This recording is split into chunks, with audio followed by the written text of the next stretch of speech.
construction de son image est une manière de se sublimer et de s'affirmer. Plus qu'un assemblage de matières, de coupes ou de couleurs, le vêtement est une manière de s'exprimer et d'envoyer un message à la société.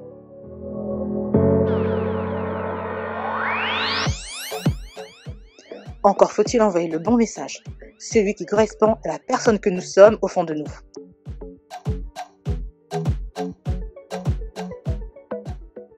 Avec ce e-book, vous pourrez commencer ce voyage pour enfin devenir cette personne que vous aspirez être.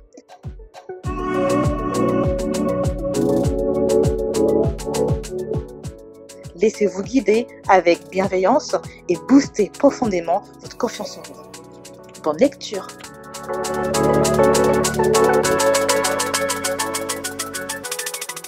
Ça y est, on est en direct. Bonjour à tous, bonjour à toutes. Bienvenue dans votre émission hebdomadaire Focus sur l'émission sur la radio The Focus. On est très heureuse de vous retrouver comme chaque dimanche. On sait que vous avez sûrement bien déjeuné, c'est Pâques. On vous souhaite une très bonne fête de Pâques. Et on est très heureuse de vous retrouver, voilà, à 15h30 dans une émission positive, structurée sur le sujet qui va être annoncé aujourd'hui. Et je suis entourée de mes merveilleuses co-animatrices, Perle et Linda. Bonjour les filles. Bonjour. C'est bien rentré en matière. C'est là, bonjour et merci d'être avec nous encore une fois aujourd'hui sur Focus Sur. J'ai retrouvé un peu ma voix, donc je suis contente. Effectivement, on m'a volontairement pas mis le sujet sur le site de la radio parce qu'on a jusqu'à la dernière minute tergiversé sur quel sujet on allait aborder aujourd'hui avec ce qui se passe, l'actualité. Et donc c'est bien tombé pour pouvoir en fait donner des trucs et astuces pour l'organisation de cette nouvelle vague de confinement, on va dire ça comme ça, entre télétravail et enfants. Donc aujourd'hui, on va vraiment consacrer 1 heure entre les trucs et astuces qu'on va vous partager, pour pouvoir bien vivre cette autre période de confinement entre le télétravail et les enfants. Donc bonjour et encore une fois, merci d'être avec nous. Bonjour les filles. Comment on commence? Comme d'habitude, c'est encore la bonne franquette, donc on y va. Exactement, la bonne franquette. Ouais, comme tu le disais, on va essayer de partager un peu nos astuces de maman, de femme active, savoir comment on va s'organiser pour ce confinement numéro je sais plus combien. On ne compte plus. Voilà, mais cette fois-ci, les écoles sont fermées, les crèches, donc il y a une nouvelle donne pour nous, ce qui n'était pas le cas ces dernières semaines, ces derniers mois. Donc on se retrouve un peu dans la situation qu'on a connue en mars l'année dernière, 1 an déjà, dit comme ça. Ça fait énorme. Moi, avant de commencer, j'aimerais qu'on fasse un petit bilan. Dites-moi un peu les filles, comment vous avez vécu le premier confinement, comment vous êtes organisées, est-ce qu'il y a des choses qui ont été difficiles et des choses plus faciles que vous avez appréciées, que vous aimeriez reproduire là, et des choses que vous aimeriez peut-être ne plus jamais refaire. Dites-nous un peu comment ça s'est passé pour vous la première fois, enfin, le premier confinement en mars 2020. Ah là là. Alors, c'est très bizarre parce que j'ai l'impression d'être revenue 1 an en arrière. Mais le premier confinement, la chose que je ne reproduirai plus, c'est la pression que je me suis mise au premier confinement, parce qu'effectivement les écoles ayant fermé du jour au lendemain, moi, la maîtresse de ma fille envoyait les devoirs tous les jours par mail, et donc on devait les imprimer et vraiment faire toute la journée, puisqu'elle n'envoyait pas juste un devoir, elle envoyait vraiment une journée complète de travail comme à l'école. Et c'était une pression pour moi de savoir que, de tout faire pour pas qu'elle perde les acquis scolaires. Je faisais l'école et le travail à la maison. J'étais vraiment une maîtresse, mais vraiment à 100%, quoi. Je lâchais prise sur rien. Et même pour elle, c'était pas évident, pour ma fille. Donc si vraiment il y a un truc que j'ai pas du tout envie de reproduire, mais là on a la chance, pour l'instant, on n'a qu'une semaine de télé-études entre guillemets. Et c'est vraiment de pas du tout remettre la pression ni sur moi déjà et ni sur ma fille, parce que ça a eu des conséquences même sur elle. Elle a très mal vécu le confinement. Et moi je l'ai bien vécu en lui-même, le confinement, le fait de pas sortir, etc. Le premier confinement je l'ai plutôt bien vécu, mais c'est vraiment l'organisation à la maison qui était vraiment très dur, vraiment trop de pression. Donc aujourd'hui là, zéro pression. C'est pas grave, elle va pas travailler, c'est pas mon problème. On fera ce qu'on peut. Moi, je te rejoins aussi parce que déjà en temps normal, je suis pas quelqu'un qui stresse la pandémie, enfin le confinement. Et puis je suis une casanière aussi pour pour rajouter à le tout. Je ne sors vraiment que quand c'est nécessaire. Donc effectivement, moi, le premier confinement, je n'ai pas vécu ça comme une grosse épreuve. Et je pense que le fait que nous, enfin mon homme et moi, on ne l'ait pas vécu comme une épreuve très difficile à vivre, parce que pareil, il est pire que moi ou mieux. Ça dépend de quel point de vue on se place. Il n'aime pas du tout sortir non plus. Du coup, on était très zen. Le travail qu'on devait faire, on le faisait. Et les enfants, je pense que quand on est zen, quand on est plutôt bien dans notre tête, dans notre peau, les enfants le ressentent. Donc du coup, on n'a pas eu de gros changements au niveau de leur comportement. Et puis, comme on a des enfants en bas âge, il y a des bons et mauvais côtés, parce que bon, il n'y a pas effectivement les devoirs et tout ça, mais il y a peut-être une demande plus grande en attention. Donc ça a été là aussi, pas une épreuve en tant que telle, parce que moi c'est assez particulier. Je suis en télétravail depuis des années, puisque je suis à mon compte. Donc c'est pas quelque chose que j'ai vécu comme une nouvelle organisation. Donc j'espère que les trucs et astuces que je vais partager avec vous aujourd'hui vont pouvoir vous aider, parce que moi c'est vraiment calqué sur mon quotidien. Confinement, pas confinement, pandémie, pas pandémie ou pas, bon, école ou pas école, c'est mon quotidien en fait que je vais essayer de partager avec vous en trucs et astuces. Et du coup, les enfants, le seul point qui me paraît moi peut-être un peu compliqué qui a été compliqué pour les enfants l'année dernière, ça a été la peur de l'abandon, je crois, parce que ma fille qui dormait seule dans sa chambre et tout ça, aujourd'hui, enfin, ça a été compliqué. Elle voulait plus être seule. Et comme il y a son petit frère qui dormait avec nous de temps en temps, parce que il se réveille 10 fois dans la nuit. Bon, les mamans qui m'écoutent comprennent. Les allers-retours entre la chambre du petit et la mienne, à un moment, tu es tellement fatigué que tu te dis, bon, écoute, tu te reposes 15 minutes avec lui, mais en fait, 15 minutes, c'est toute la nuit. Et elle se réveillait la nuit, elle était un peu, elle avait des sueurs froides, elle était pas bien, elle avait peur d'être seule, d'attraper le coronavirus toute seule dans sa chambre. Donc du coup, c'était un peu la peur de dormir seule. À part cet élément-là qui, pour moi en soi, je lui ai expliqué, on a beaucoup parlé avec son papa et puis notre fille, donc elle n'a pas vraiment eu de séquelles en tant que telle. L'organisation qu'on a eue, au final, avant le confinement, perdure et c'est plutôt bien passé, et il se passe encore plutôt bien. Donc moi, j'ai hâte d'aborder avec vous, du coup, ces petites astuces-là. Et du coup, toi, Père, comment ça s'est passé l'année dernière pour le confinement avec les enfants? Alors moi, en toute honnêteté, c'était l'hécatombe. C'était la catastrophe. Moi, je n'étais pas du tout préparée à être confinée et être encore moins en télétravail, parce que moi, déjà, je n'étais pas équipée. Il faut savoir, je n'avais pas d'ordinateur pro pour travailler de chez moi. Je me suis retrouvée avec l'énorme ordinateur de ma boss, enfin l'ancien, dans mon séjour, en plein milieu de mon séjour. Donc, impossible d'avoir une intimité la journée pour bosser. Les enfants ne comprenaient pas que maman devait bosser. Donc, ils rentraient, ils sortaient. Mon dernier avait tout juste, il n'y a même pas un an. Il y avait 9 mois quand on était confinés. Ce qui fait que moi, c'était vraiment à la one again. Quand j'ai one again, au jour le jour, on a visé. Et comme Joël, on avait un stress, mon mari et moi. Parce que nous, on a quand même 2 enfants qui sont en primaire. Et c'était vraiment le programme, comme dit Joël, c'est vraiment le programme de la journée.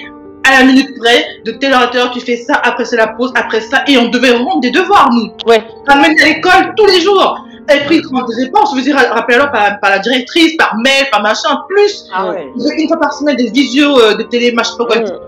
C'est pareil, ça avait s'équiper en ordinateur qu'on n'avait pas forcément, j'étais en jonglée avec l'un ou l'autre. Plus au quotidien de la maison, parce que, limite maniaque, donc j'aimais bien gérer les repas, plus le manger. Je me retrouvais en fait des fois à minuit en train de faire mon travail salarié, quoi. C'est-à-dire que j'étais obligée de rattraper puis je m'en voulais, on t'en parlait plus tard dans l'émission, mais le côté, tu te dis, t'es à la maison, t'es censé être en télétravail, il faut que tu donnes. Tu lui as donné tous les côtés en mode Shiva. Eh ben, franchement, j'étais au bout du rouleau. Quand je dis au bout du rouleau, c'est vraiment, j'étais vraiment épuisée, et physiquement et psychologiquement. D'ailleurs, c'est comme ça que j'ai arrêté d'écrire sur mon blog, j'ai arrêté vraiment même tous les réseaux sociaux, compagnie, j'ai très peu communiqué, vraiment, je me suis concentrée sur ma famille en essayant vraiment de dépatouiller tout ça, de trouver un mode de fonctionnement qui fonctionne pour tout le monde, quoi, parce que, dit Linda, qu'on n'est pas bien, ça se ressent sur nos enfants, le couple aussi, parce qu'à un moment donné, c'est con, parce que le couple, c'est l'occasion d'être un peu en mode câlin et tout ça, et puis parce qu'on est, mine de rien, on est ensemble H24, c'est l'occasion d'être ensemble tout le temps, et puis on se dit, c'est vraiment, ça met du temps avant de trouver notre rythme et d'enfin profiter de ces moments qui nous sont donnés, parce que mine de rien, c'est pas demain la veille, me retrouver encore comme ça des semaines, on est tous ensemble à pouvoir partager, à jouer des jeux, mais on va revenir là-dessus, mais nous, ça a mis un petit temps avant vraiment de s'installer et vraiment profiter de ce temps finalement que vous avez donné d'être ensemble. Ouais, en fait, on a 3 profils là qui sont un peu différents, c'est-à-dire que Linda, elle a l'habitude, Ça fait vraiment maintenant, voilà, un long moment qu'elle est en télétravail. Moi, je suis en télétravail actuellement, mais en fait, je me suis mise en télétravail parce que je me suis mise à mon compte pendant le confinement, premier confinement. Et du coup, j'ai découvert le télétravail, mais pas vraiment le télétravail, puisque je l'ai découvert en même temps que le confinement et l'école. Et on va dire que c'est maintenant que je commence à vraiment me dire que je suis en télétravail. Mais maintenant, l'école vient de s'arrêter, donc ça va être encore autre chose. Mais j'ai pris du temps. En fait, j'étais noyée, quoi. J'étais devenue, il fallait lancer une activité en auto-entrepreneur et en même temps faire l'école à la maison. Donc là, c'était le chaos. Et toi, Perle, bah, toi, t'es pas en télétravail, t'es normalement en travail en présentiel et tout. Et bah, t'as le profil de la salariée qui revient chez elle pour avec les différents confinements pour revenir. Donc moi, je pense qu'on va profiter toutes les deux là de l'expérience de Linda parce que franchement, c'est vraiment dur parce que pour moi, la difficulté aujourd'hui du télétravail, c'est vraiment de pas en même temps lancer des machines, de pas en même temps sécher mon linge, aller faire ma vaisselle, dire ah bah tiens tu peux aller faire telle course, travailler et là maintenant l'école s'est arrêtée donc bon ça va être qu'une semaine ça va, mais il faut vraiment des fois de dire non à plein de choses qui sont chez toi et que tu vois autour de toi et que tu pourrais faire parce que c'est là et ça là j'attends vraiment les conseils de Linda parce que ça, c'est dur. Encore aujourd'hui, hein, c'est dur. C'est chose que tu dis, Joël, parce que je te rejoins. Moi, à un moment donné, c'était en novembre, décembre, c'était en novembre, on a été confinés plus ou moins au mois d'octobre. Oui, ouais. On avait organisé au travail en disant une semaine, il y a une qui prend la permanence, une autre semaine, c'est une autre. Et moi, j'ai préféré aller travailler en physique, quoi, pour te dire. Ouais. Parce que justement, je me connais, j'aime me retrouver le de bosser, arranger ci, nettoyer ça, passer l'aspirateur, j'ai dit non, si je fais ça, mon travail va pas avancer et je me retrouvais non seulement avec la maison nickel sera rangée, nickel chrome, mais mon boulot va s'accumuler, je me retrouvais à bosser jusqu'à pas d'heure, donc c'est pas possible. Donc effectivement, donc Linda, on t'écoute, nous sommes toutes oui, organisation. Oh là là, la pression que vous mettez là, les filles. Non mais après, je sais pas comment vous voulez qu'on procède, mais je vais pas faire la jeunesse du truc. Est-ce que vous avez peut-être des questions directement? Est-ce que vous voulez que j'essaye un peu d'expliquer grosso modo ce que j'ai mis en place avant le confinement? Parce qu'il faut vraiment garder ça en tête. Hein. C'est ça, avant le confinement. Avant le confinement, moi, comme je vous disais, comme je suis à mon compte depuis quelques années et quand je suis revenue, c'est le retour en France qui m'a fait faire un télétravail parce que quand j'étais au Cameroun, on avait nos bureaux, donc je partais de la maison pour aller au bureau. Donc le télétravail, ça a été vraiment mis en 2018 quand je suis rentrée. Enfin, je suis revenue en France, ça devait être temporaire, mais finalement, je suis restée plus longtemps. Mais bon, bref. Du coup, moi, tout ce que j'ai fait, c'est déjà de ne pas engueuler les enfants pour un oui, pour un non. Quand j'ai commencé le télétravail, j'étais encore enceinte de mon deuxième. Et ma petite dernière avait à peine 2 ans, 2 ans et demi. Et c'est lui expliquer avec ses mots que maman a besoin de travailler. Pourquoi ? Avant, je voulais lui imposer mon rythme de travail, mes journées à moi, mon environnement à moi pour travailler.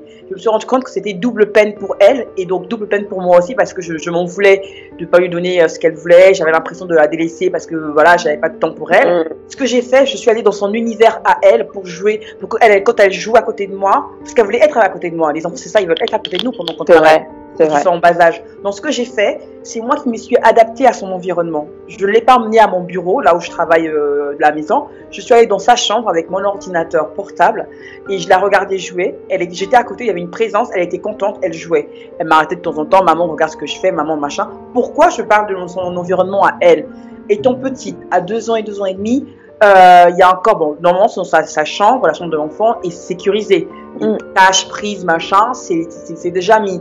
Au pire, ce qu'elle peut faire de pire, c'est de tomber sur la tête, mais il y a peut-être un tapis qui va amortir un peu le truc. Il n'y a pas de danger, contrairement à le salon ou le bureau où il y a le coin de table, elle peut se cogner si je ne fais pas attention, ou elle peut aller tirer sur une prise ou faire des trucs. Donc moi, j'ai déjà l'esprit, moi, pris par le côté où, mince, qu'est-ce que ma fille fait pendant que je dois gérer un mail. Ça a l'air tout bête comme ça. Hein. Et maintenant, pour diminuer aussi l'aspect, toutes les 2 minutes, maman, regarde ce que je fais, maman, regarde mon dessin, regarde maman, machin, ceci, maman, cela. Je lui ai expliqué, ça a pris du temps, hein, ça n'a pas fait en 1 semaine, hein, je vous rassure. Ça m'a pris facile 2-3 mois à répéter à peu près la même chose, avoir un rythme, comme quand on va à l'école, machin, avoir un rythme avec elle pour dire, ma chérie, t'aimes les jouets, maman adore t'acheter les jouets, mais pour acheter les jouets, il faut que maman ait de l'argent. Pour avoir de l'argent, il faut que maman travaille. Donc ce que maman fait dans ta chambre, ça va te permettre toi d'avoir le jouet. Donc j'ai répété ça pendant 3 à 4 mois, et la petite, elle a vite enregistré que maman, ce qu'elle fait, en fait, elle s'en fout de ce que moi je fais, hein. Elle sait juste qu'à la fin, elle aura un jouet. Elle s'est dit que si quand elle a un jouet dans un mois ou à la fin de la semaine, c'est parce que maman a pu travailler, maman a pu gagner de l'argent pour pouvoir acheter les jouets. Et je lui ai expliqué, mais elle me disait, mais pourquoi maman travaille à la maison et papa travaille dehors? Et je lui ai expliqué, maman travaille de la maison, mais papa, son travail, c'est dehors. Mais c'est pareil, papa, quand tu pars travailler dehors, c'est aussi ramener de l'argent pour que tu aies un peu des jouets à la fin du mois.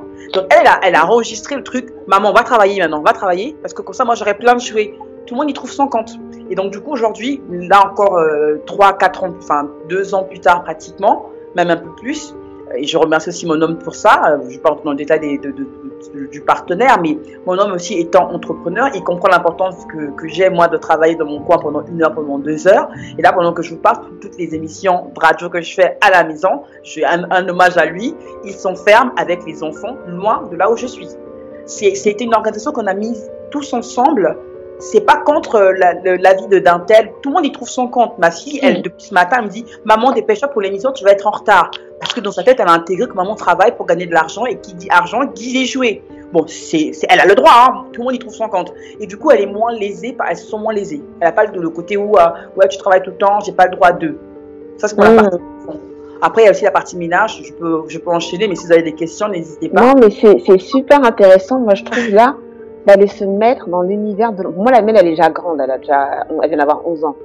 Donc, c'est sûr qu'elle reste pas beaucoup dans sa chambre. Elle est plutôt, elle veut être au salon.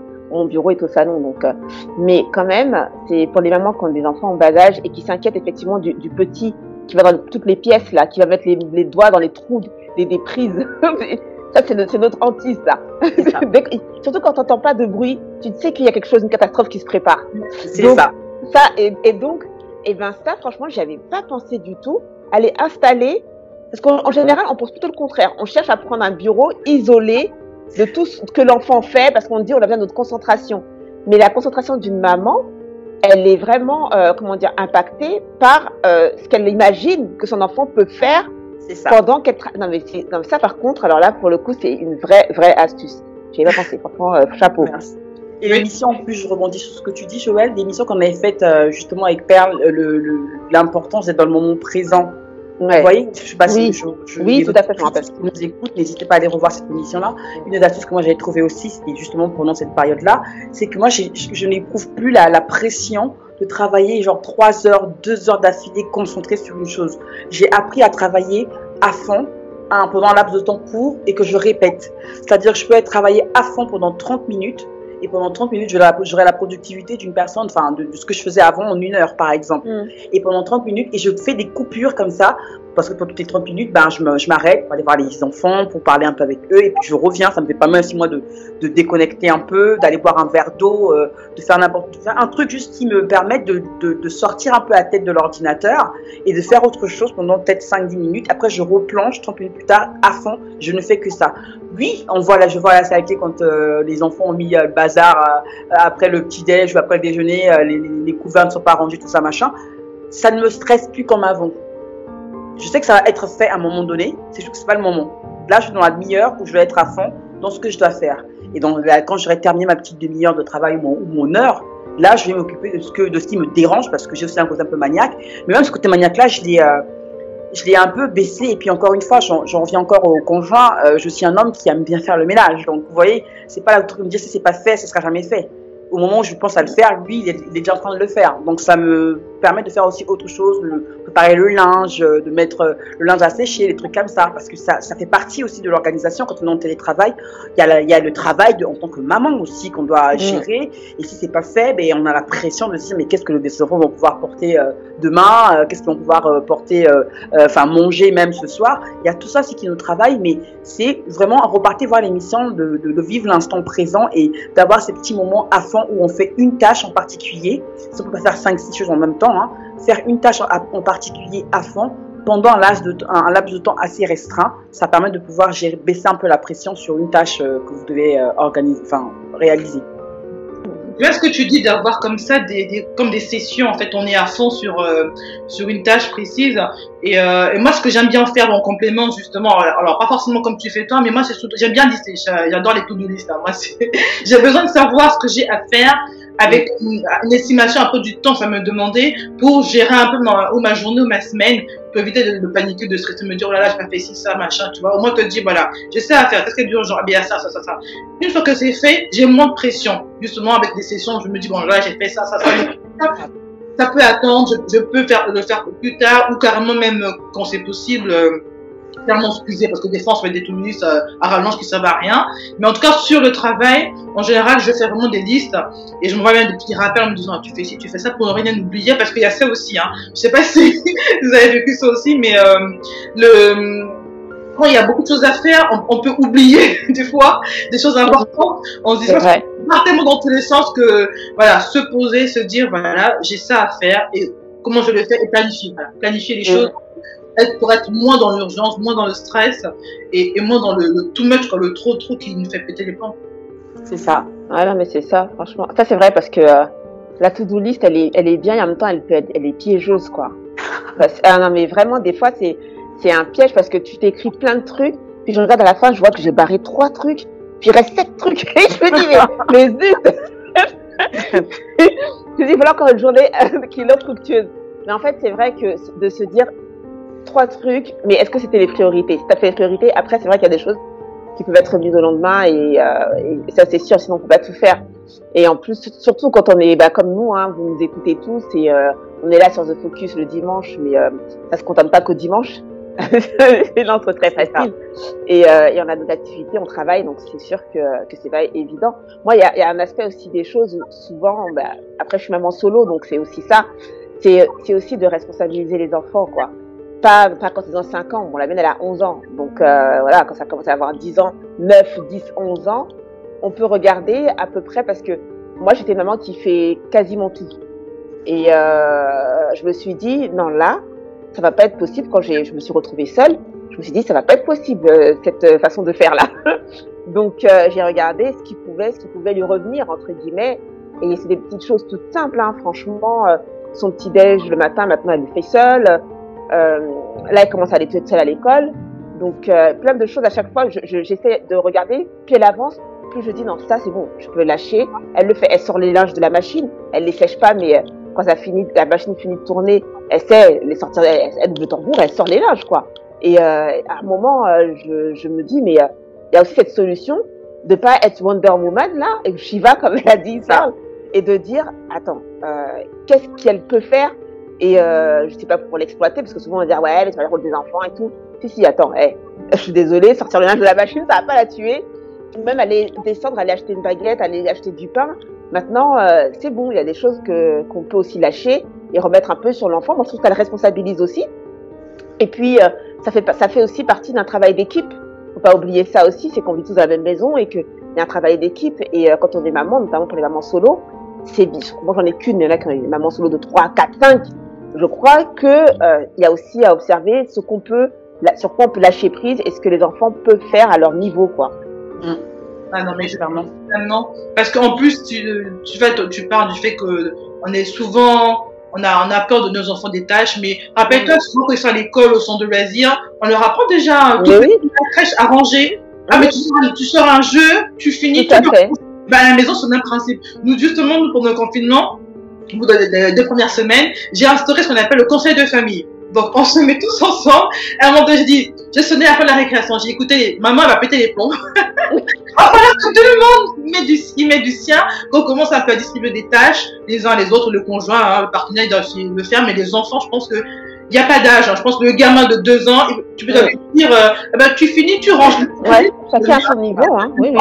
Lui dit tu rentres chez jouer, il comprend parce qu'à la crèche il a commencé à le faire. Je pense qu'à la maison on peut continuer et même aller au-delà de lui faire comprendre que tu déplaces un objet, tu finis avec, tu le remets à sa place. C'est pas compliqué. Il y a un palier pour, tu le remets. Donc même lui à moins de 2 ans, il y a 19 mois, il commence déjà lui à aller ranger ses jouets, il sait que de le faire. Pareil pour les grands, sortir quand on lance une machine pour la vaisselle, ils savent sortir le vide de la vaisselle.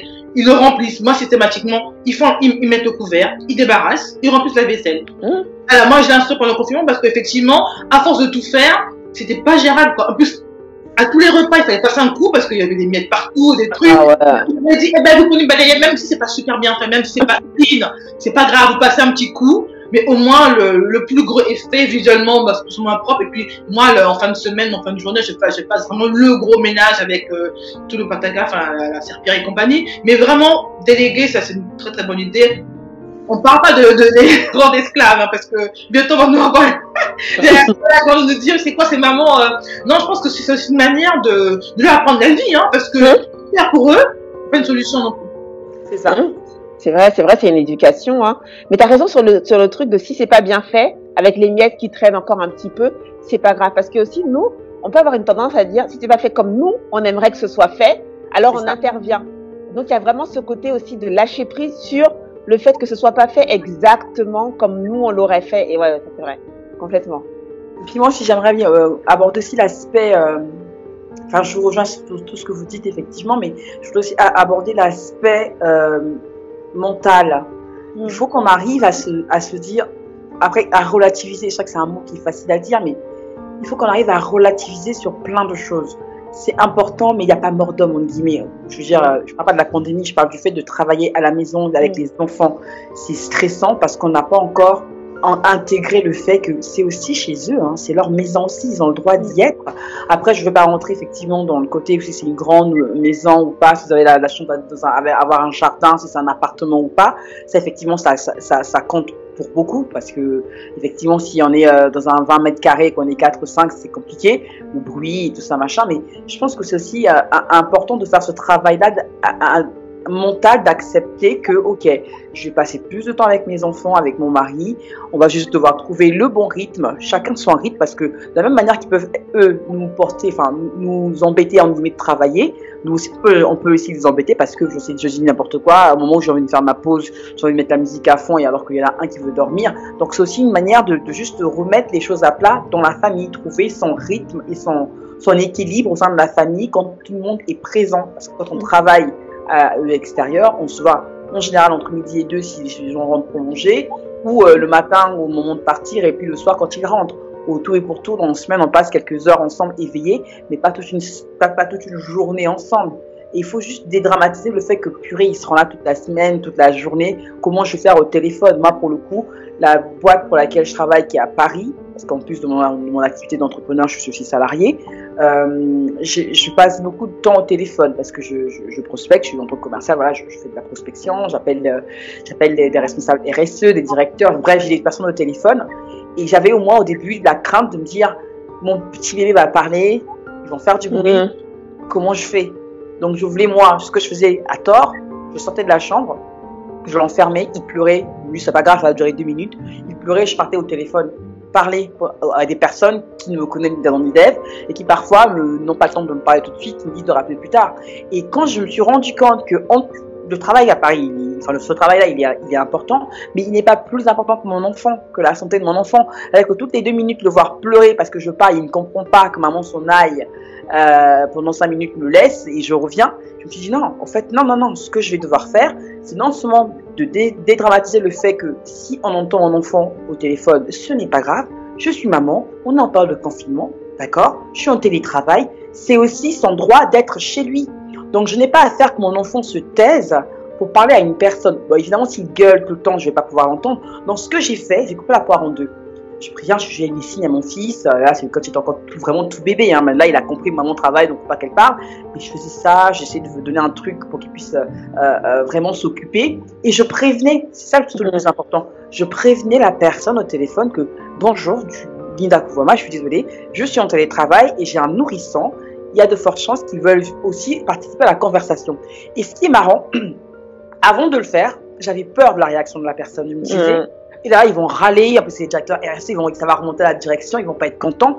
Je me suis dit, mais non, vas-y, ce sont des personnes comme toi. Donc, je pense que dans le travail, on déshumanise trop son interlocuteur. C'est une personne comme nous qui a les mêmes problématiques que nous. Si moi je suis salarié, la personne que j'appelle, indépendamment de son titre, est aussi salariée. Donc, et peut-être aussi en télétravail. Donc le fait que je lui dise, excusez-moi d'avance, je suis en télétravail, moi j'ai un nourrisson, il y a de fortes chances qu'il fasse entendre sa voix. Ça, alors contre toute attente, hein, ça non seulement allégé le côté où je ne vous connais pas, au contraire, ça m'a encore plus humanisé et ça l'humanise encore plus. Et du coup, la conversation elle part sur de bonnes bases parce qu'une fois sur 3, j'appelle une femme et une fois sur 2, elle me dit Ne vous inquiétez pas, j'ai aussi des enfants, je sais ce que c'est. Et donc là, du coup, la conversation se fait de manière très fluide. Et quand je me lève, mon fils me voit parler au téléphone, je laisse la porte ouverte. Comme ça, s'il veut venir à moi, il viendra. Il n'y a pas de pleurs. Et la conversation se fait très bien. Et là, du coup, j'ai atteint mon objectif. Voilà aussi les astuces que j'ai mises en place. Du coup, arrêtons de vouloir que nos enfants, bas âge ou plus jeunes ou plus âgés, se taisent. C'est leur environnement. Ils ont le droit d'être c'est chez eux. C'est le travail qui vient à la maison. C'est pas l'inverse. Donc, on ne peut pas leur empêcher d'être qui ils doivent être chez eux parce qu'il y a le travail qui vient. Même si le travail est important, hein. C'est juste trouver une espèce de cercle. Vous savez, je ne sais pas comment ça s'appelle, il y a plusieurs cercles et puis la zone où on va trouver, chacun il trouve son compte. C'est un peu la zone tampon, là, la zone blanche où chacun il trouve son compte. C'est là où j'ai aussi à trouver moi le bon équilibre entre je suis au téléphone, je gère mon fils en même temps et bon, la fille, elle fait sa vie, elle est un peu plus autonome, même si elle n'a que 5 ans, mais on dirait une petite fille de 15 ans déjà. Mais bon, bref, du coup, c'est aussi ça, en fait, ramener de l'humain dans le business. Je crois que c'est aussi important et on a tendance à l'oublier parfois. Et cette période-là nous rappelle que, oui, il faut ramener de l'humain là-dedans, quoi.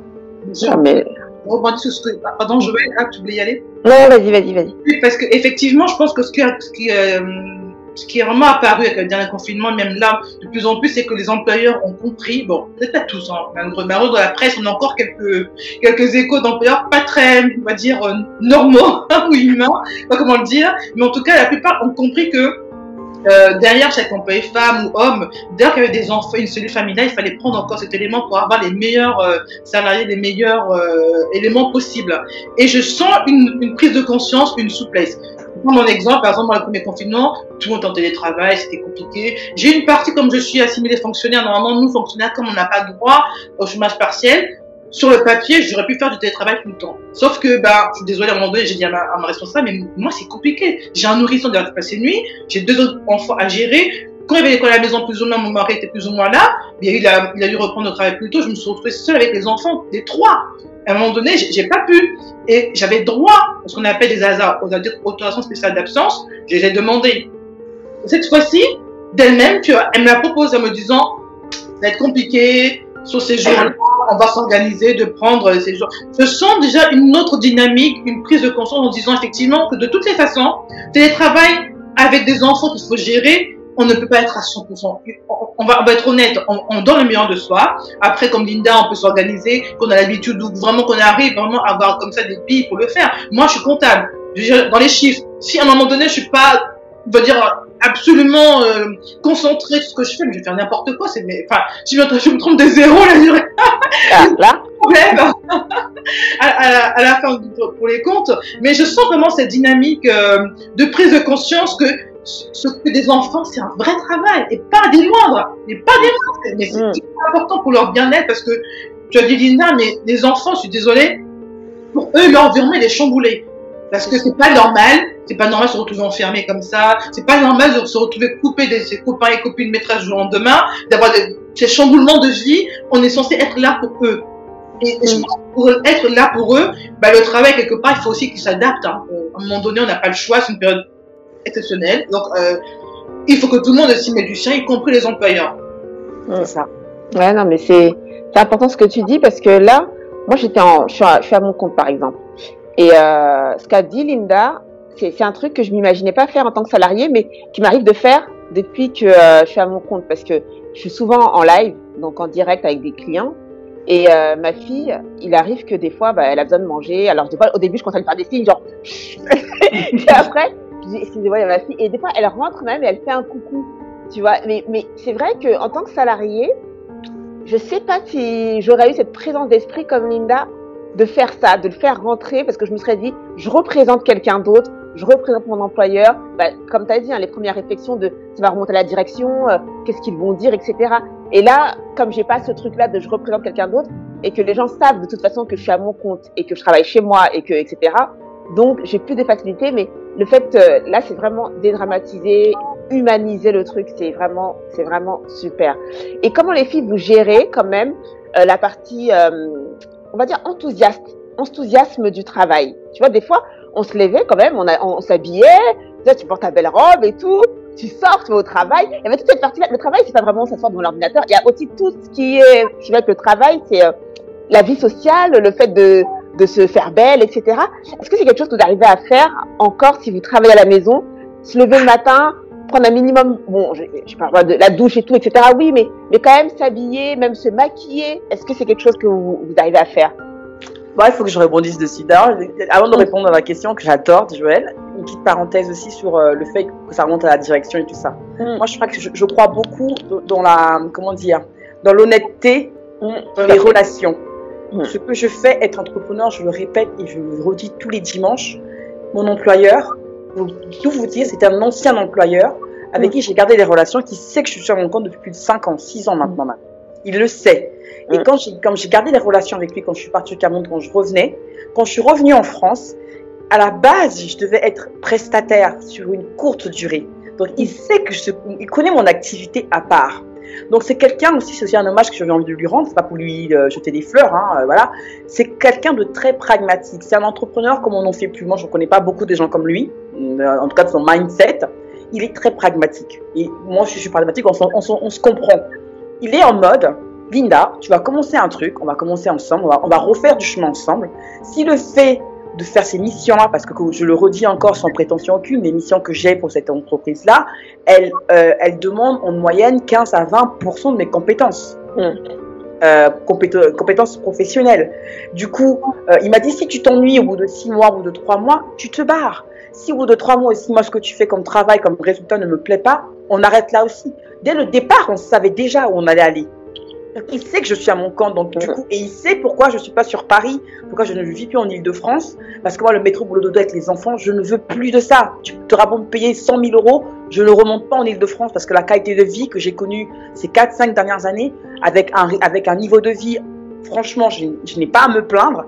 Pour rien au monde, je lâcherai ça pour repartir courir après les rendez-vous, les contrats, les négociations de machin. Ça, pour moi, c'est niette. Et il le sait, ça. Donc, la petite parenthèse, c'est j'ai un entrepreneur de ouf chez Cash Shuttle, je dis l'entreprise, c'est ça.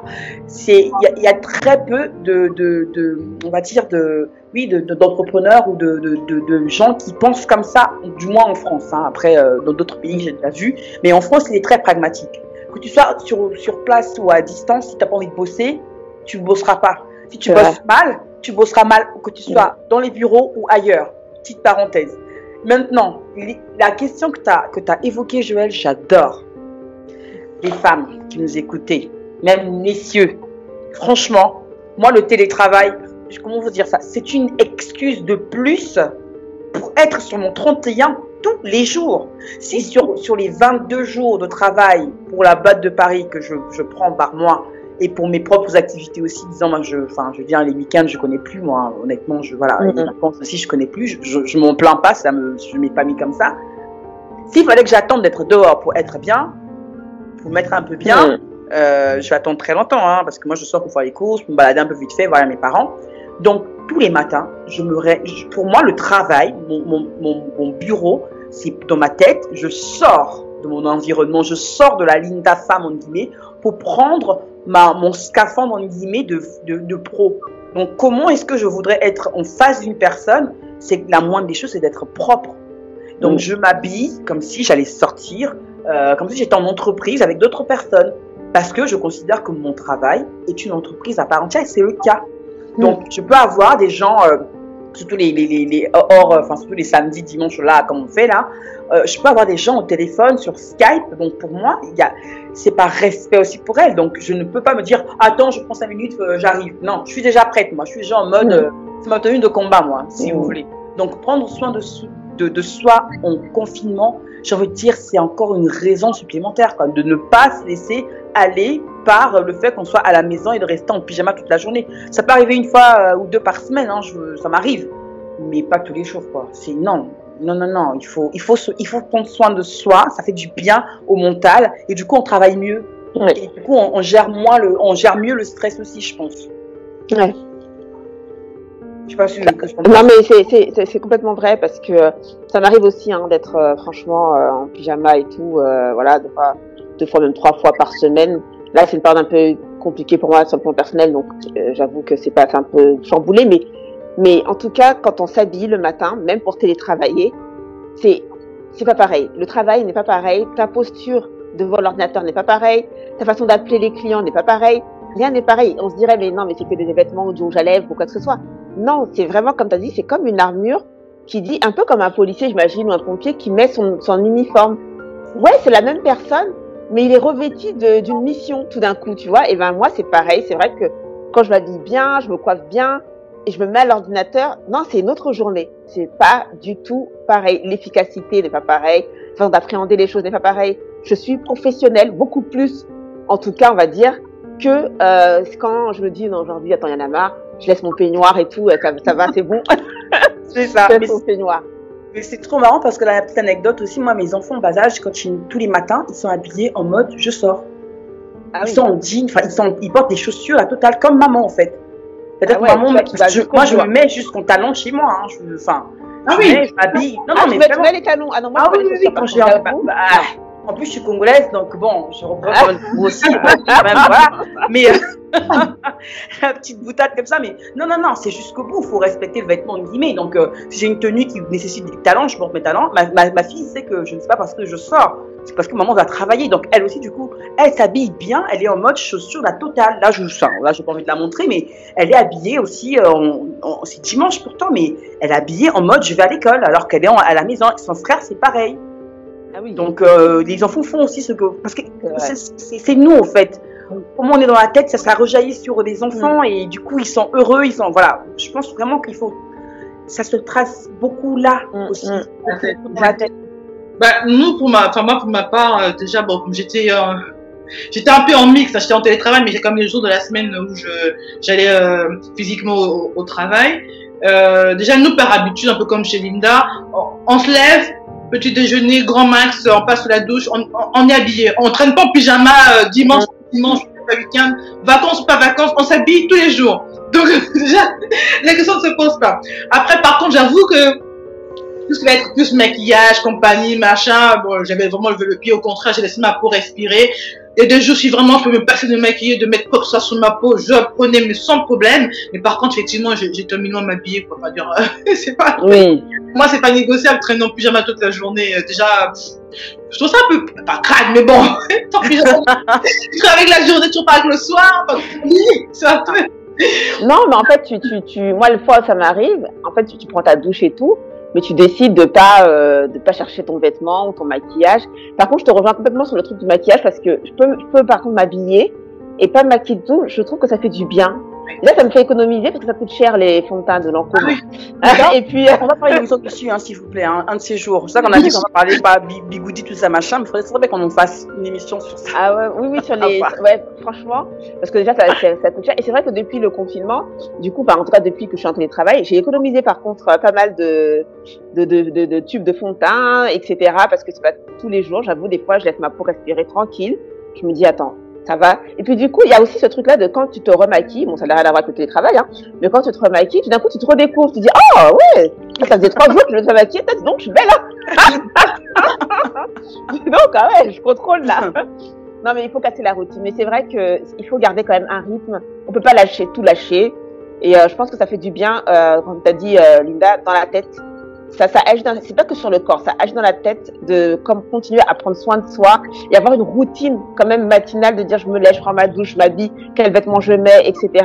Et ça c'est important quand même. Moi je vois la différence. Hein. Et il y a aussi une autre chose, d'ailleurs c'est ça qui m'a fait être à fond autant comme ça dans le focus, c'est que les femmes, on parle des femmes mais aussi des hommes, mais il faut qu'on apprenne à parler de ce qui nous fait peur, de ce qui nous stresse. Il faut qu'on se confie parce que c'est en se confiant à une personne de confiance, à quelqu'un en qui vraiment on sait qu'elle va pas nous juger, qu'on parle de nos craintes, de nos peurs par rapport au travail, parce que par rapport au télétravail, on se dit est-ce que je vais être aussi productive, est-ce que mon manager va pas être plus machin. Si vous avez un manager qui est assez ouvert d'esprit, parce que n'oubliez pas encore une fois que votre manager lui aussi est un humain, lui aussi a ses propres craintes, peut-être qu'il a les mêmes craintes que vous. C'est pas encore une fois une question de titre, parce que moi honnêtement les titres, qu'est-ce que j'en ai rien à faire, pour ne pas dire autre chose. C'est aussi une personne qui a ses craintes comme vous. Donc le fait que vous lui parlez, que vous ne soyez pas sûr d'être assez productive à la maison avec ce nouveau confinement qui arrive, avec les enfants, ça va montrer que non seulement vous tenez à la on va dire, à la santé économique de la société, mais qu'en plus, vous prenez les devants en disant, j'ai besoin que tu m'aides à trouver une solution. Ne soyez pas seul dans votre coin avec votre stress en vous disant qu'il devrait comprendre que non. Moi, j'en ai parlé avec une collègue récemment qui, effectivement, elle ne savait pas comment elle allait faire et qu'elle pense prendre des jours de chômage partiel, même si nous, la boîte dans laquelle on bosse, on n'a pas vraiment, on n'est plus trop éligible à ça, je crois. Donc, je ne sais pas si ça sera mis en place, mais quoi qu'il en soit, je lui conseille en tout cas d'en parler avec le manager parce qu'il traverse peut-être la même situation que toi. Et qu'ensemble, vous trouverez peut-être une solution, plutôt que d'être seul à imaginer ce que la direction va mettre en place pour vous, parce que la direction n'est pas là pour faire au cas par cas. Si elle prend une décision, on va dire, un peu collective, et si cette décision collective ne vous correspond pas, ne vous convient pas, ne serait-ce qu'à 50%, c'est à vous, c'est à nous de prendre les devants et de dire, voilà ma situation, voilà, je ne sais pas comment faire, ou voilà ce que je préconise faire, comment faire pour trouver un terrain d'entente.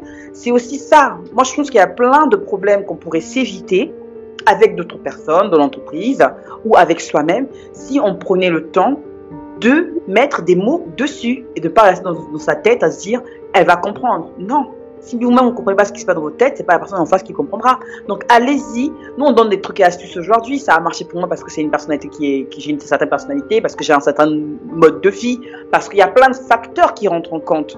Ce qu'on traverse là, chacun le vit à sa manière, mais il faut en parler, il faut en discuter pour que vous puissiez trouver une solution, une entente, pour que l'entreprise dise ok, bon écoute, tu ne pourras pas faire ça, on va te baisser la pression, ne serait-ce qu'une fois par semaine, une fois par semaine tu seras en télétravail ou en chômage partiel. C'est possible, c'est possible. Mais je crois que c'est super important de pouvoir, je pense honnêtement que la charge de travail qu'on assume quand on est au bureau, sans être trop dérangé, c'est pas la même quand on est chez soi. On a beau dire, à moins qu'on n'ait pas d'enfants, ça c'est autre chose, mais là on parle vraiment aux mamans, etc. Et je crois que c'est important de pouvoir dire, d'être honnête sur, parce que déjà il faut reconnaître que soi-même, on n'a pas les moyens, entre guillemets, de pouvoir accomplir les tâches comme on les accomplissait quand on était au travail. Donc être honnête avec soi-même déjà, ça peut aider à être honnête aussi avec son employeur et dire non, écoutez, là, dans les conditions dans lesquelles je travaille, ça va pas être possible parce que on est souvent soumis au discours un peu de l'entreprise qui dit voilà, on a tels objectifs, c'est génial, on compte sur vous, on va y arriver, etc. Mais ce sont les mêmes objectifs que quand on était tous au boulot.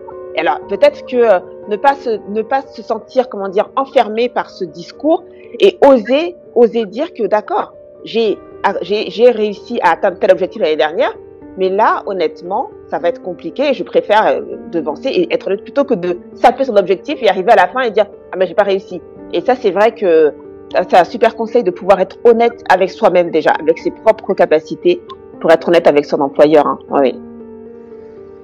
Non, clairement. Alors les filles, du coup, mine de rien, on approche de la fin de l'émission. Déjà vite, oui, c'est assez vite. Alors moi, j'aimerais bien aborder un aspect qu'on a très peu abordé, mais un peu juste survolé, sur le quotidien, sur les tâches ménagères, sur des repas, tout ça.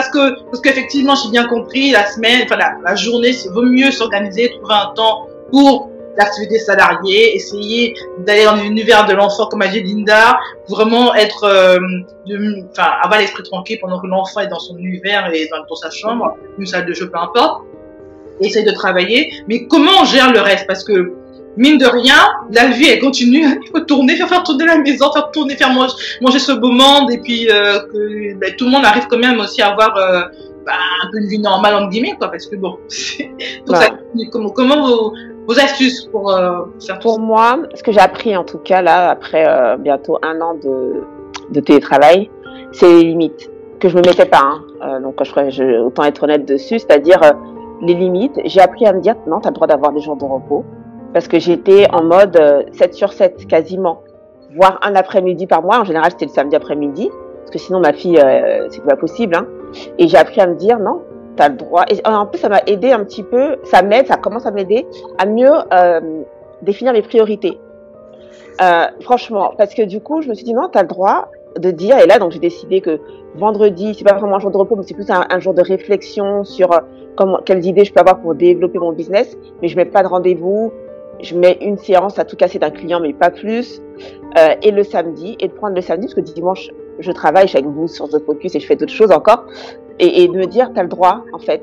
C'est pas parce que tu travailles à la maison que tu dois être disponible tout le temps. Tu as le droit de t'arrêter. Et je crois que c'est les limites qui nous permettent justement de faire tout le reste là qui nous attend là. Et que j'arrivais pas à voir le linge, le ménage, les trucs qui disent ah ouais j'ai tel papier à faire, etc. Et les limites, franchement, il faut s'en donner parce que on a vraiment l'illusion que comme on est à la maison, c'est pas très grave. C'est pas très grave. De toute façon, je suis à la maison. J'ai 2 pas à faire pour être sur mon ordinateur. C'est pas comme si on me disait va prendre le métro ou le bus ou ta voiture pour aller au travail. J'ai 2 pas à faire et je suis au travail. Donc t'as beaucoup de mal à mettre des limites et je pense honnêtement que moi ça passe par là. Je commence, mais ça passe par là. Ouais. Moi, les tâches ménagères, honnêtement, comment dire ça, je les fais par petits bouts. J'ai arrêté de vouloir que tout soit nickel. Depuis que je suis devenue mère, hein, là ça n'a rien à voir avec le télétravail, machin. Depuis que je suis devenue maman, j'ai arrêté de vouloir que tout soit à la bonne place, que tout soit flambant, brillant, limite, voilà, écarlate. J'ai arrêté ça. Ça a été un long process. Qu'il y ait un minimum de propreté, parce que non plus, c'est pas non plus la cour, tu vois, avec tout, on fait n'importe quoi, la foire à la saucisse et compagnie. C'est, je m'autorise à ce que ces salles-là, c'est pas grave, c'est une maison d'enfants en bas âge. Parce que si je commence à faire le ménage 5 minutes, je vais les empêcher eux d'être normal entre guillemets. C'est normal qu'un enfant quand il prend son goûter, qui pour peu que ce soit des trucs qui voilà, moi j'aime même leur donner les chips à la banane, c'est un peu moins toxique que les chips machin qu'on voit dans les commerces, tout ça, qui est des chips à la banane par terre, c'est normal. Avant ça me rendait dingue. Non, c'est normal. Il prend une tartine de chocolat, il y a du chocolat sur le truc, c'est normal. Je le ferai un peu plus tard. Juste tout, ça va pas rester là 24 heures. Je le ferai plus tard. Je m'autorise ça. Et je reviens encore à cet aspect. Si c'est pas le moment de le faire, je ne le fais pas. Point barre. Donc après, il y a le côté, oui, mais si les gens viennent chez toi, ils vont dire que c'est nul. Les gens, encore une fois, n'ont que très peu d'incidence dans ma manière de voir les choses, dans ma manière de vivre et dans ce que je décide avec mon homme et pour mes enfants. Et c'est pas méchant, hein, c'est juste qu'on a une organisation, on a une manière de vivre. Donc, n'importe qui peut venir dire c'est sale, machin. Je ne suis pas stupide, je vois que c'est sale. C'est juste c'est pas le moment que ce soit nettoyé. Parce que quand je commence à nettoyer, après tu t'arrêtes plus. Et maintenant, quand j'ai envie de lever un peu le pied, ça qui est paradoxal, lever le pied par exemple sur l'ordinateur, parce que voilà, moi je passe mes journées entières sur l'ordinateur. Il y a les week-ends, y compris. En plus, là, je commence un autre projet. J'espère qu'on aura le temps d'en parler un de ces jours. Mais je commence un autre projet qui m'anime encore 10 fois, en tout cas autant que The Focus. Et du coup, je m'autorise des périodes où je mets stop, pas l'ordinateur. Je mets la musique, je prends les écouteurs. Hein, j'ai mon iPod, je mets les écouteurs à fond. Je passe l'aspirateur, ça me fait du bien. Et pendant ce temps, je réfléchis à autre chose. J'ai envie d'écrire un autre e-book parce qu'on m'a demandé aussi, justement, cette émission-là, de mettre ça aussi en e-book, des astuces, machin. J'en ai plein d'autres astuces, de mettre ça aussi en e-book. Et moi, pareil, quand tu te moques de moi, Colinda, prends des e-books comme ça. Non, moi, mon e-book, il est dans ma tête. J'ai les images dans ma tête, des phrases, des chapitres que j'ai envie de mettre. Et quand mon cerveau est saturé, et ben, je me mets 1 heure et je sors toutes les images qui sont dans ma tête, mais qui sont accumulées pendant des semaines. Et ces images-là arrivent quand je suis en train d'écouter la musique, je passe mon aspirateur, je nettoie ici et là. Mon cerveau, toujours, c'est pas une souffrance, c'est comme ça que je suis. J'ai appris à être, j'ai appris à accepter comme qui j'étais. Donc, voilà, que ce soit un peu sale ou pas sale, c'est en général par rapport aux autres. Ah, ils vont trouver que c'est trop sale, c'est quelqu'un vient de me voir. Mais encore une fois, n'oubliez pas une chose, hein. Le télétravail, là, c'est le travail qui rentre dans votre maison. La personne qui va venir vous dire, ah, mais c'est sale chez toi. La phrase, le mot important, c'est chez moi. Donc, sale, propre, ça n'engage que moi. Ça n'engage que moi. Maintenant, c'est comment vous gérez ces éventuelles remarques, réflexions des personnes. Et c'est comment nous, on gère cette entrée du travail chez nous. Parce que quand on appelle un client, quand on appelle un prospect, quand on appelle ses collègues et qu'on est en télétravail, c'est votre collègue qui rentre chez vous. Vous le faites rentrer chez vous. Donc, c'est pas le chez vous qui doit s'adapter à votre collègue, c'est l'inverse. Moi, c'est ça a été mon secret. Mon enfant gueule, je vous assure, mes collègues, ça doit les faire chier. Là, ils doivent en rigoler à force. Mais dès le départ, je leur ai dit, je suis en télétravail, c'est chez eux ici, ils font du bruit. ils ont le droit, c'est chez eux. On a bien vu les ministres, les présidents aux États-Unis, les sénateurs, Oui. ils étaient sur CNN, en font passer, tout ça. Donc, j'ai envie de dire, pas pour hiérarchiser les profils. Attends, lui, les sénateurs, son enfant, ils s'en foutent, ils comprennent pas les histoires de Sénat, de CNN, là, en direct, ils s'en foutent. Ils ont envie de rentrer voir leur père, ils disent bonjour. Si la personne en face n'est pas d'accord avec ça, c'est à elle de gérer, c'est pas à vous de gérer pour elle. Donc, enlevez cette pression. Le ménage, ça se fera quand vous aurez décidé de le faire. Point barre. Moi, vraiment, je simplifie ma vie au maximum, quoi.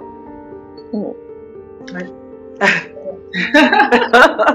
Après, aussi un côté journaliste, mais bon, bref, ça après, c'est encore autre chose. Mais T'as compris?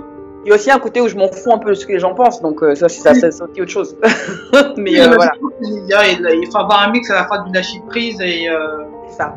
Mais moi, je pense quand même. Enfin, après, c'est par rapport à ma personnalité aussi, mon côté, j'aime bien que les choses soient à leur place et tout, que avoir quand même une organisation, y compris, autant j'en ai pour le travail, mais également pour les ménagères, planifier les repas, essayer de s'organiser pour les tâches ménagères, c'est aussi important pour pas se retrouver débordé. Parce que moi, avec 3 enfants, je peux vous dire que les machines, ah oui, ça y va, le repassage, ça y va, la saleté, ça y va aussi, le brossage des dents, plein de trucs dans le lavabo, ça y va, c'est tout le temps. Et c'est vrai que si à un moment donné, je sais pas de mettre moi une organisation derrière, je pète les plombs, quoi. Vas-y, il va me falloir une semaine pour tout remettre d'équerre, parce que sinon ça part dans tous les sens. Donc moi, j'avoue que pour moi, en ce qui me concerne, j'ai besoin vraiment d'avoir une planification, me dire, par exemple, tous les soirs, j'ai ma petite routine, de vider, laver l'évier, de passer un petit coup dans la cuisine, de ranger tout ce qui est à ranger, que rien ne traîne dans le séjour, pour moi, pas pour les autres, parce qu'effectivement, l'Angelina, souvent, nous, ce qui va nous crisper ou nous mettre la pression, c'est les autres. Qu'est-ce qu'ils vont dire s'ils rentrent chez moi, qu'ils me voient comme cela, tu vois? Et moi, j'ai toujours ce côté un peu, plaisir, prendre plaisir, avant les enfants, hein, prendre plaisir à ranger, nettoyer chez moi, c'était vraiment, j'adorais ça. Et c'est vrai, quand je suis devenue mère, j'ai eu une phase où c'était vraiment une corvée. Quand je dis une corvée, j'ai vraiment l'impression d'être punie, quoi, tu vois. Je me dis, mais purée, tu ranges 2 heures après ce bazar, tu reviens le lendemain, c'est bandette, quand tu dis, mais qu'est-ce qui se passe et tout, tu vois. Et finalement, j'ai appris ces dernières années à revenir en me disant, je le fais pour moi, parce que j'en ai besoin, parce que moi, le matin, je me lève, que je vois que c'est rangé et tout, je suis bien, je me sens bien, pour moi, tu vois, c'est vraiment ça. Vraiment, j'essaie de mettre en place un petit planning, sans te mettre de pression, c'est pareil, là, j'ai du linge qui traîne sur mon palier depuis 2 jours, je le ferai à un moment donné, mais parce que je sais qu'il y aura un temps pour ça. Mais à une époque, j'ai répété les plans, j'aurais fait ça à 2 heures du matin. Alors, je suis claquée, quoi, tu vois. Effectivement, il y a, on adapte finalement son organisation en fonction de l'heure de sa vie, déjà, mais puis derrière, parce qu'il faut arrêter de se mettre la pression, parce que ça aussi, c'est un vrai sujet. Et, parce que souvent, bon, c'est peut-être une émission à venir, les gens ont tendance, en fait, facilité à critiquer. C'est facilité à faire des remarques. Je ne leur ai rien demandé, hein, mais ils trouvent judicieux, ils trouvent ça normal de faire une remarque sur ci ou ça. Ben, va te faire foutre, quoi, tu vois.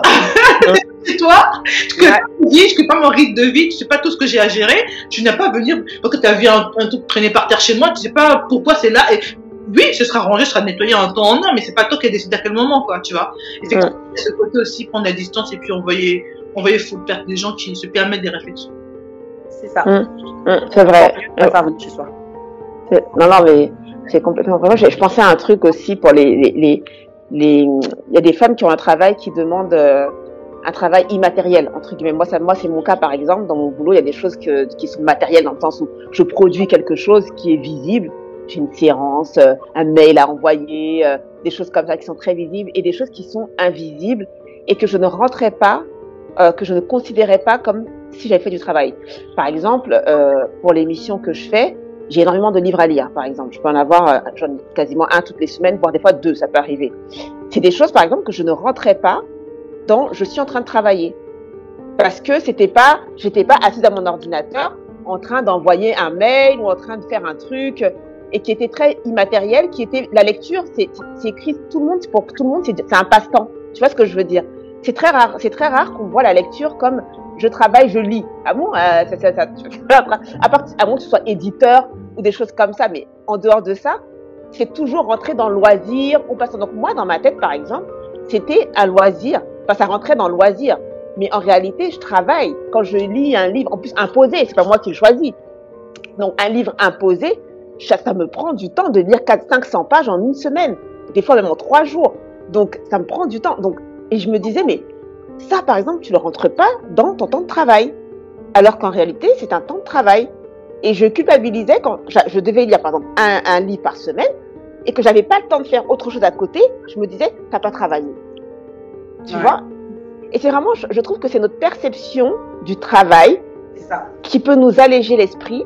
Parce que se dire, t'as pas travaillé alors que tu as eu à lire un livre de 500 pages, c'est quand même fort de café. Donc c'est vraiment des choses, si pour celles qui ont qui ont comme ça dans leur travail des choses un peu immatérielles, qu'elles puissent aussi communiquer à leur employeur que, ouais, c'est vrai que t'as pas reçu mon mail là ou t'as pas de truc, mais pour ce travail-là, j'ai dû faire telle recherche, par exemple. J'ai dû faire telle recherche, c'est du temps de travail, c'est immatériel, il ne voit pas que tu as dû rechercher ça et ça. Mais je crois que comme tu n'es pas au travail et qu'il ne le voit pas, c'est à toi de communiquer, comme elle disait Linda, l'honnêteté, c'est de communiquer sur ce que tu as fait et qu'il ne peut pas voir parce qu'il c'est pas écrit dans le logiciel que tu as fait telle recherche et telle recherche. Donc vraiment, c'est essayer pour les personnes qui ont vraiment un travail qui leur demande aussi un peu d'immatériel, entre guillemets, de le rentrer dans votre temps de travail, de dire, ouais, j'ai travaillé, regarde, j'ai fait ça, j'ai dû faire ça pour arriver à tel résultat. C'est hyper important, quoi.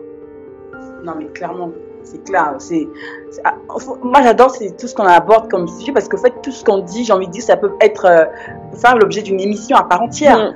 Là, tu abordes en parallèle aussi la perception. On a besoin que la validation, en fait, le besoin de validation de l'autre. J'ai travaillé. Moi, après, voilà, je vais pas citer de nom, mais par le passé, je voyais beaucoup de personnes qui avaient besoin que la hiérarchie sache qu'ils ont travaillé. Ça me faisait sourire parce que je me dis, mais si la hiérarchie ne voit pas que tu travailles, si elle te dit que tu ne travailles pas, mec, tu n'as plus de boulot. Donc, pourquoi avoir ce besoin qu'on valide que tu travailles?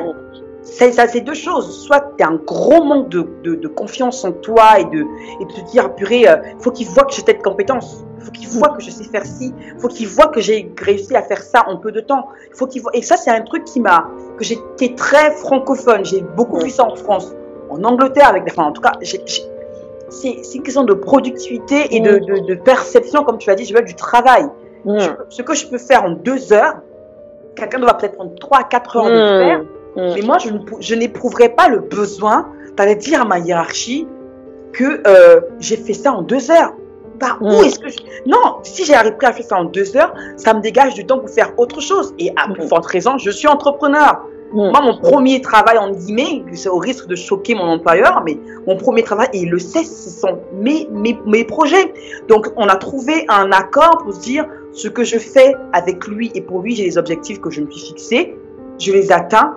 C'est pas pour faire joli, pour montrer que Lina sait faire. Ça ne m'intéresse pas qu'il valide. Je sais ce que je suis capable de faire. Moi, ça me permet de dégager un peu plus de temps et de faire entre midi et 2 d'autres choses pour moi dont j'ai besoin, mais c'est pas du travail pour moi. Pour moi, c'est pas du travail. C'est encore une autre émission qu'on va peut-être faire. C'est vraiment la perception. C'est tout qui se passe. Ouais, c'est la perception. C'est la perception du travail. Et le mot travail, pour moi, ça fait comme une espèce de fardeau d'un truc qu'on n'a pas forcément envie de faire. Quand tu fais un truc que tu aimes, parce que tu l'as dit, il y a des livres qu'on t'impose, en guillemets. Si le livre qu'on t'impose ne te fait pas non plus voler, ne te fait pas non plus, en guillemets, rêver, et là, j'ai bien compris que tu parlais des GG, tu vas te retrouver devant des millions de Français le lundi. Pardon, à parler d'un sujet, à survoler un sujet que tu n'auras pas vraiment pris le temps de bien comprendre parce que tu n'auras pas pris le travail de lire ce livre-là. En tout cas, tu n'auras pas considéré comme un travail. Donc ça, je te comprends effectivement quand tu dis travail, un truc imposé en guillemets. Quand on travaille sur ces projets, et là j'ai une petite clin d'œil à Perle, quand tu trouveras enfin ce que tu voudras faire en plus, tu n'auras pas l'impression de travailler et tu verras ton entourage va te dire tu travailles tout le temps, c'est pas normal, pourquoi tu travailles tout le temps? Et toi, tu vas pas comprendre, mais c'est pas un travail. Je m'éclate dans ce que je fais. J'aime ce que je fais. Donc oui, il faudra mettre des limites. Donc oui, pas parce que c'est ce que tu fais te fait du bien qu'il faut pas arrêter. Il faut aussi un peu j'ai connu ça aussi, hein. J'ai aussi connu ça, mais la perception du travail, ça vraiment. C'est pas qu'on fasse une autre. Il y a une émission, je pense, à faire dessus parce qu'effectivement, je rejoins là-dessus. Le côté, on a vu des personnes dans mon parcours professionnel comme cela qui ont besoin de montrer qu'elles sont là, qu'elles font ci et ça, qui envoient genre 50 000 par jour, qui font ci et qui font ça, toujours machin. Qui courent comme s'il y avait le feu, je sais pas, c'est assez impressionnant. C'est assez impressionnant et toi, tu peux te dire, hein, pour ceux qui ne sont pas professionnels, te dire, ah ben moi je fais pas autant, donc je travaille moins, donc je mérite moins, machin. Oh, que nenni. Souvent, je pense, je rejoins Linda, c'est un manque de confiance en soi. Mais je pense que quand on a de l'expérience, on a du recul et qu'on sait ce qu'on vaut, on n'a pas besoin d'envoyer 50 000, on n'a pas besoin de qu'on fait ci, ça, on n'a pas besoin que le monde valide nos compétences et, enfin, en tout cas, notre présence. C'est ça? Présence. On en fera une émission, c'est important. Ouais. C'est vraiment important parce que souvent on parle de présentiel, par exemple. Ah, t'es en présentiel. Mais qu'est-ce que c'est la présence au travail? Qu'est-ce que c'est? Est-ce que c'est être là de 8h à 17h ou est-ce que c'est être vraiment focus, disponible? Non, mais c'est une émission. Faut pas qu'on reparte parce que c'est une émission. Non, c'est une émission. On a passé, effectivement, on a fini, enfin, on a passé l'heure qui est effectivement dédiée à cette thématique. Donc, qu'on sera, du coup, l'émission sera en replay assez rapidement, je pense. Bon, en tout cas, dans moins de 48 heures. Et ça a été encore un super moment d'échange avec vous ici. Et puis, oui, merci aussi aux auditeurs et auditrices qui étaient avec nous pour cette heure. Un petit dernier mot de la fin pour qu'on puisse clore le tout. Les filles, je vous laisse le faire et puis on va rendre l'antenne après. Moi, j'ai qu'un mot, c'est bonne Pâques à toutes, amour, espoir. On a besoin en cette période, parce que voilà, on a l'impression de ne pas finir avec cette pandémie. Donc voilà, nourrissez l'amour que vous avez pour vous, pour les autres, et surtout l'espoir d'un futur encore meilleur. Voilà. Très bien. Moi, j'aurais envie de dire pas de pression, voilà. Pas de pression. Profitez à nouveau de ce moment qui nous est donné pour calmer votre chérie, faire des bisous à votre enfant, votre fille, mettez du vernis, séance vernis, make-up, tout ce que vous voulez, séance cookie parce que là j'ai commencé, donc challenge pour moi, séance pâtisserie parce que je suis pas très douée, donc je vais vraiment essayer de m'y mettre à nouveau là et de faire des petits challenges comme ça. Profitez sans pression parce qu'on n'a qu'une vie, on le dit à chaque fois, mais là encore plus, je pense qu'on a conscience, mais il faut vraiment y aller et il y a des jours c'est compliqué. Je vais vous faire un aveu, petite fin qui est un peu longue. J'ai passé une semaine compliquée, j'ai quelques soucis de santé où j'ai eu 3 jours, même 4, où j'ai eu du mal à me lever, c'était compliqué même de juste mettre le pied, ma fameuse routine dont je parlais tout à l'heure était impossible. Même les enfants, ça leur a fait un choc quoi. Et là, d'aller un petit peu mieux à nouveau, je me dis mais c'est tellement important, la santé. Tout le reste là, très sincèrement, ça ne vaut pas la peine de se rendre malade, ça ne vaut pas la peine de se pourrir la vie, quoi. Profitez au maximum. Je crois qu'on a eu des semaines du coup similaires, parce que pareil, enfin, dimanche dernier, je n'avais pas de voix, j'ai passé, c'est simple, j'étais arrêtée pendant 4 jours, je ne devais pas parler. Et c'est dingue pour quelqu'un qui aime beaucoup s'exprimer avec les personnes les plus importantes de sa vie. Du coup, c'était très frustrant pour moi de pouvoir parler longuement avec une amie, avec avec mes sœurs, avec ma sœur et tout ça. Et ça m'a fait bizarre, même avec les enfants, je gueulais moi. Ça m'a fait, en fait, j'ai expérimenté le fait de ne pas pouvoir parler. Ça a l'air dingue comme ça. Je dois écrire un livre dessus d'ailleurs. Parce que franchement, j'ai préféré ne pas me dire, purée, c'est injuste. J'avais vraiment plus de voix. Quand je parlais, il fallait que je gueule. J'étais essoufflée. On m'a même dit d'aller faire un test du coronavirus, mais moi, comme je suis pas dedans, parce que voilà, je n'ai pas fait, donc j'ai rien. Mais ça a été quand même compliqué cette semaine aussi pour moi, parce que je ne pouvais pas parler. J'avais très mal quand je parlais. Il y avait plein de trucs à dire, et je me suis dit, mais finalement, parler pour dire des choses pertinentes, ça te fait économiser tellement de temps et d'énergie. Et tu vois le monde et tu entends le monde d'une autre manière. C'est fou, hein. C'est vrai. C'est une expérience un peu bizarre. Mais bon, si c'est à refaire, je le referai pas dans ces conditions-là. Mais je vais peut-être me lancer dans le jeûne de la parole. Je sais pas comment dire ça, mais bref. Je verrai comment expérimenter cette autre chose parce que ça a été quelque chose d'assez grand. Et effectivement, donc cette période compliquée que nous traversons tous, ça va aussi de la perception qu'on en fait. Et entourez-vous des choses qui vous font du bien, des gens qui vous font du bien. Je n'arrête pas de le dire. C'est pas parce qu'il y a le coronavirus seulement, c'est maintenant. Si vous ne l'avez pas encore fait, commencez maintenant jusqu'à la fin de vos vies. Oh, la vie est trop courte. Entourez-vous des choses et des gens qui vous font du bien dans la positivité. Écoutez donc The Focus Radio tous les jours parce qu'il y a de belles émissions.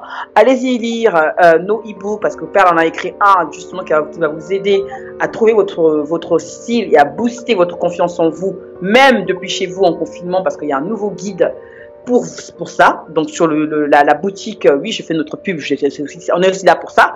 Donc allez-y, ça mange pas de pain, il coûte 5,99 €. Donc je pense que vous pouvez avoir au moins 5,99 € dans votre petite poche. Faites-le, ça va vous faire du bien. Allez-y aussi et allez-y acheter le livre écrit par Joël Lagosserie parce que ça va vous faire du bien aussi pour relativiser sur les échecs. Vous avez plein de e-books qui sont disponibles pour vous. Et là, je vais arrêter ce long mot de fin et vous remercier encore une fois d'être de plus en plus nombreux et nombreuses à nous suivre tous les dimanches, mais pas que, sur Focus Sur, l'émission dominicale qui vous fait du bien dans la positivité et qui est dédiée à la femme, à la mère et à la pro. On rend l'antenne. Merci beaucoup à tous et à toutes et bonne Pâques à vous. Au revoir. Au revoir.